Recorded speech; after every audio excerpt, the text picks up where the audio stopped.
Hey guys, Lord Naren White here, the Holy Ghost, the one true God, back with you with the next video in my series reading White Fang by Jack London. Without further ado, returning to White Fang as read by Lord Naren White.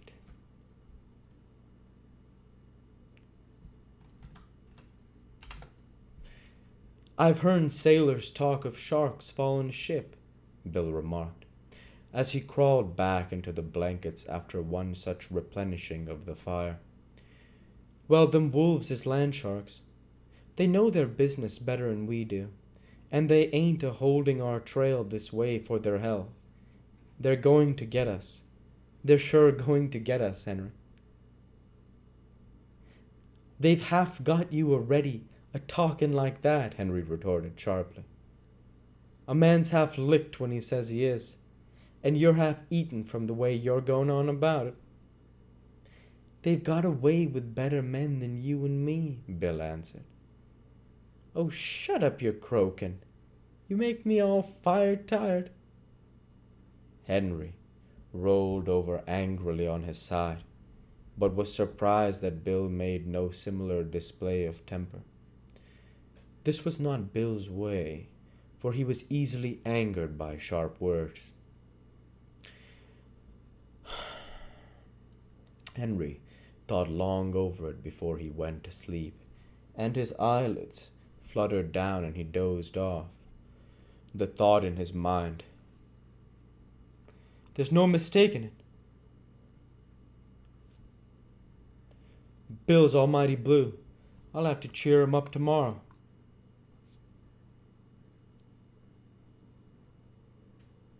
Chapter 3 The Hunger Cry. The day began auspiciously.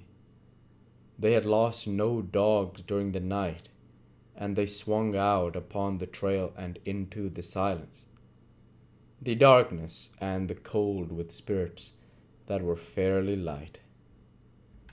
Bill seemed to have forgotten his forebodings of the previous night, and even waxed facetious with the dogs when at midday, they overturned the sled on a bad piece of trail. It was an awkward mix-up. The sled was upside down and jammed between a tree trunk and a huge rock, and they were forced to unharness the dogs in order to straighten out the tangle. The two men were bent over the sled and trying to right it, but Henry observed One Ear sidling away. Hear you, One Ear, he cried, straightening up and turning around on the dog. But One Ear broke into a run across the snow, his traces trailing behind him. And there, out in the snow of their back track, was the she-wolf waiting for him. As he neared her, he became suddenly cautious. He slowed down to an alert and mincing walk and then stopped. He regarded her carefully and dubiously, yet desirefully. She seemed to smile at him, showing her teeth in an ingratiating rather than a menacing way. She moved toward him a few steps, playfully, and then halted.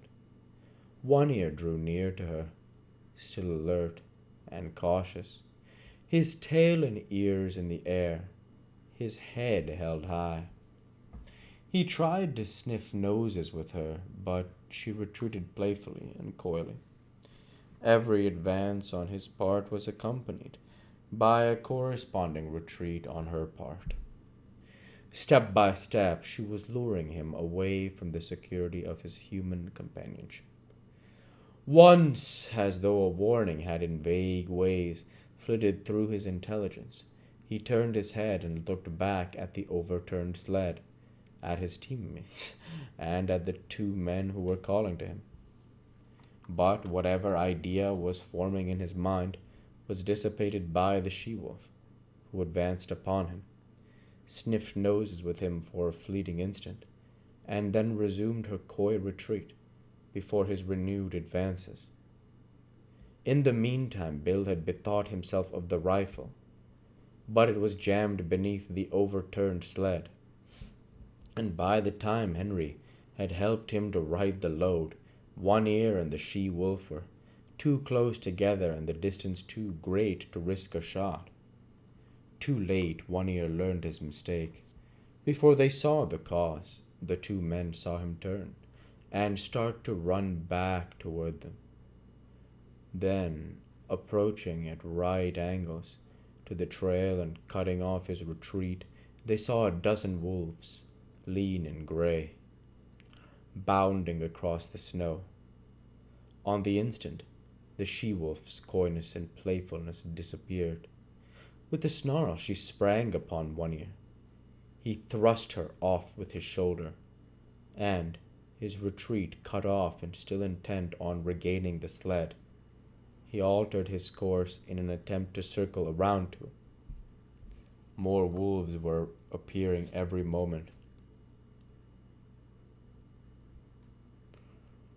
and joining in the chase.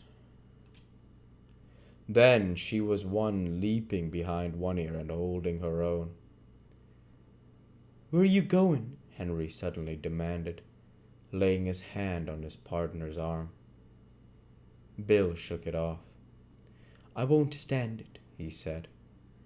"They ain't a-going to get any more of our dogs if I can help it." Gun in hand, he plunged into the underbrush that lined the side of the trail.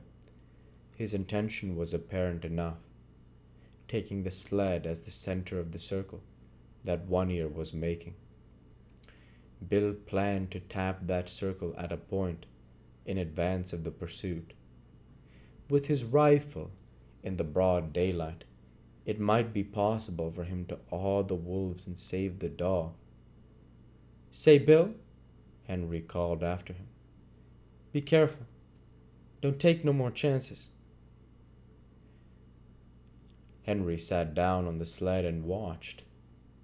There was nothing else for him to do. Bill had already gone from sight, but now and again disappearing amongst the underbrush and scattered clumps of spruce could be seen One Ear.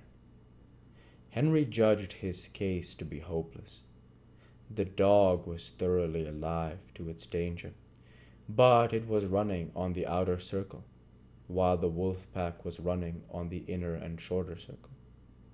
It was vain to think of One Ear so outdistancing his pursuers as to be able to cut across their circle in advance of them and to regain the sled.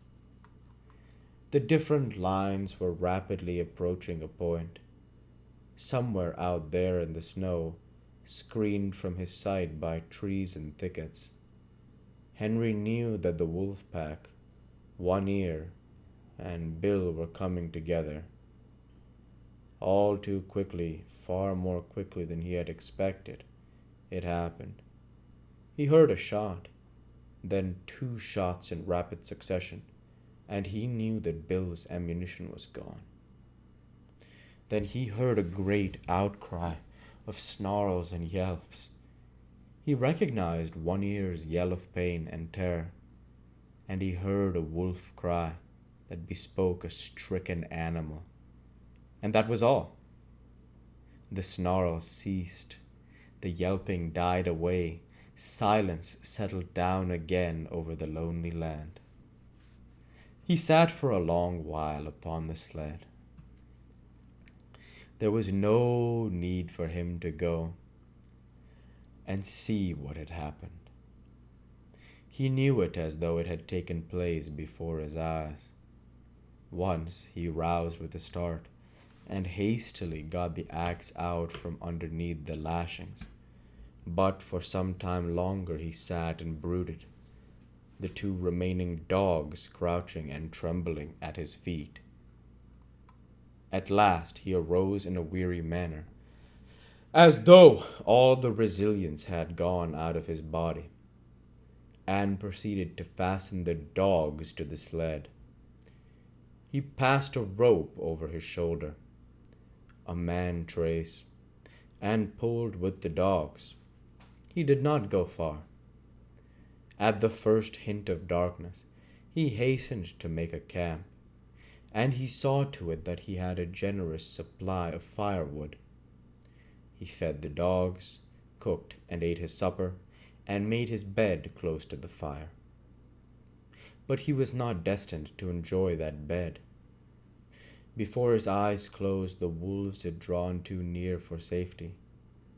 It no longer required an effort of the vision to see them. They were all about him and the fire in a narrow circle, and he could see them plainly in the firelight, lying down, sitting up, crawling forward on their bellies, or slinking back and forth. They even slept. Here and there he could see one curled up in the snow like a dog, taking the sleep that was now denied himself. He kept the fire brightly blazing, for he knew that it alone intervened between the flesh of his body and their hungry fangs.